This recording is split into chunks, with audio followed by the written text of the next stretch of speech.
I started coming over to see her while she lived at her mother's house. I had to visit while her mom was at work because she never wanted anyone to visit my wife.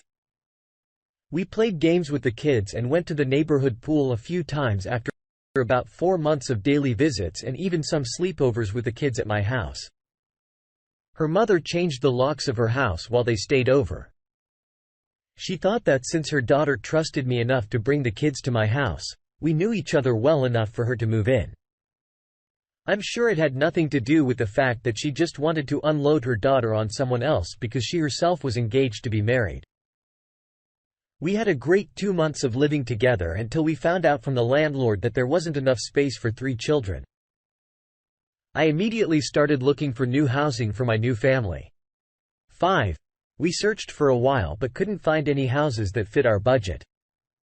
So I agreed to move in with her father, several states away. I was scared to move away from everything I knew for the past 10 years. For a woman, I didn't know I should have kicked her out right then.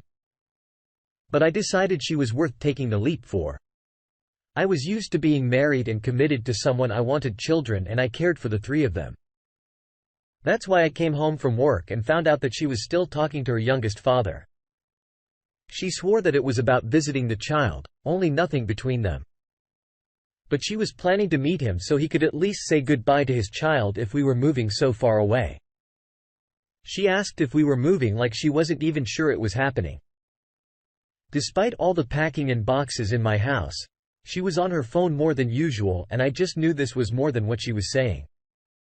We got into a fight about it. So she left with the kids for a while. I went out drinking and I wondered if this was the right thing to do. I got home late and she still wasn't back. I started to worry because I really did care about her and I was never a father, but I could imagine a dad should have every right to say goodbye to his child. I was more worried that there was more going on between my new girlfriend who I was risking everything I had for and the kid's father. My worries were becoming more real when she didn't come home until the next morning. It was very strange because she didn't get back until I was at work. One of the last days before moving, when I got home, she acted like everything was fine and it was such a relief to see me. It was a relief to see her too because I got used to her presence. Everything was good until we laid down in bed together. Then her heart was pounding, so loud I could hear it. I asked her what was going on and she broke down. She said she slept with her kid's father again. I jumped out of bed and started screaming. I knew this was going to happen. This was why I didn't want her to go and we had a fight about it. It was 12 a.m. when I kicked her out with her 3 kids. They went back to her mom's house but she wouldn't let them in. So I bought her a hotel room for her and the kids before they drove 10 hours. The next day, she called me so many times begging me to answer the phone and give her another chance. She said she loved me and never meant to sleep with him. She knew it was the last and only time she was ever going to sleep with another man besides me. I told her she was wrong because I would never have her again. I have no idea where she is today, but I know I lucked out. I was willing to give her my heart and provide for her and her children, but it wasn't enough for her to remain loyal to me and respect my wishes. I believe I'll find a woman that knows how to turn down a man's advances out of love and dedication to me. I am so sorry. This woman betrayed your kindness, generosity and commitment. For one more night with her ex, it shows how immature and mindless she was for failing to think of you or her kids or any of the consequences of it. It sounds like her mother was heartless but familiar with her daughter's poor decision-making. Having 3 kids and an abusive marriage should have caused your ex to think through the long-term effects of her actions. She should have put herself last with her children and you coming first. Sometimes we all have to go through massive tragic mistakes to realize what we need to work on to better ourselves. We might not ever have the answers to our hardest questions until we suffer.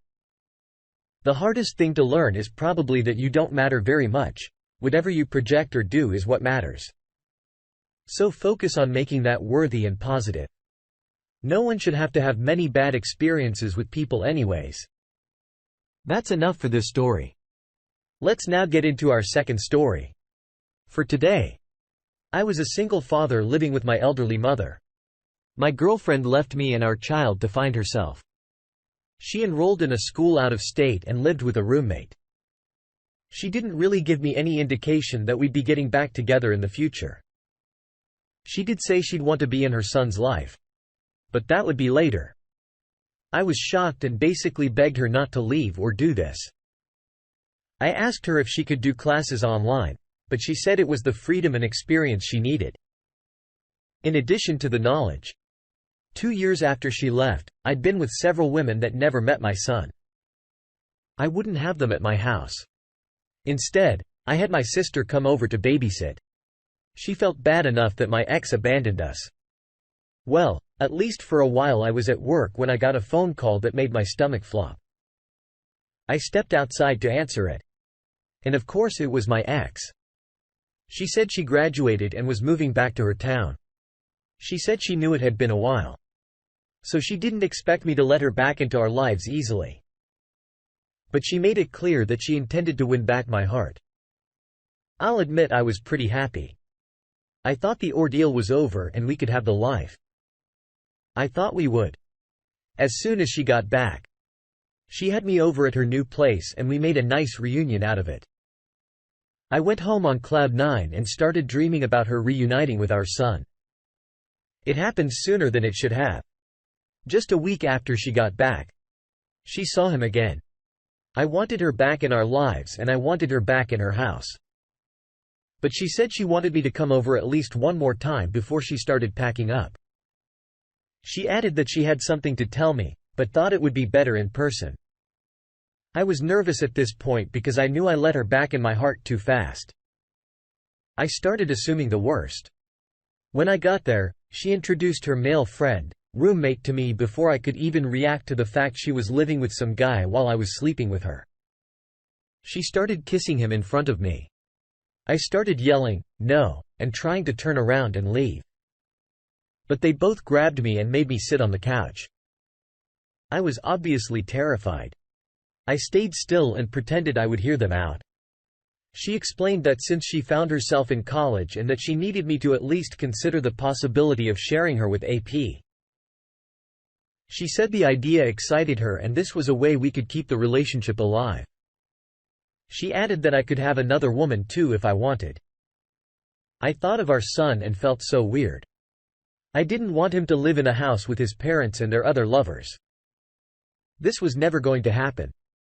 I knew we were done because she was living and sleeping with this guy without telling me. She purposely tried to get me into something I would never have agreed to if she told me about it beforehand.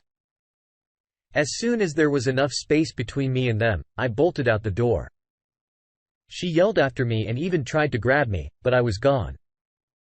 I got back to my boy and gave him a huge hug. I called the police to report how she held me there and threatened to drug me if I didn't stay. I filed for custody of our son that very same week and 1 month later because my wife and AP were already broken up. So she had no permanent address or place for him to live. The police report might have helped my case. I think it was pretty obvious that he should continue to live with me. Visitation was scheduled, but she doesn't always show up because it makes her mad that I'm ordered to be present and that I don't fall for her emotional tricks. Plus every time she sees her son, she knows deep down that she messed up. I feel bad she's missing out on so much. Whenever she gets a job, child support will start coming out of her wages. I started dating again like I was before. But I've also made sure to start spending time with myself. I speak positively to myself and rest assured that when it's time for a woman to become a role model in my son's life, she will. I am so sorry. Your girlfriend abandoned you and the child. It's hard to believe she would up and leave without giving you a hint at the future of your relationship. But she probably didn't want you to wait just in case she decided never to return. She did not deserve a second chance as your woman and the mother of your child. And she probably knew that, which is why she manipulated you into meeting her without telling you everything first. She wanted you to feel like everything was going to be fine. Now that she was back. It's a very tricky mind tactic. The fact that you unexpectedly lost her and expected a future together was another reason she was able to convince you so easily. She was willing to terrorize you to get her way, but you managed to get the heck out of there and never go back. You are a very wise and thoughtful man. You put your child's well-being above your own emotions, which is precisely what all parents should be doing. It takes an adult to realize that their emotions don't have to rule their actions. Thank you for sharing your story. Thank you all for taking the time to listen to today's stories. If you enjoyed listening, please feel free to like and subscribe. If you haven't already. Also comment below with your thoughts on what happened. If there is a story you would like to share with me about your own situation or someone else's, then please do not hesitate to contact me. I want to thank all of you again for your support. It truly means a lot to me. Take care.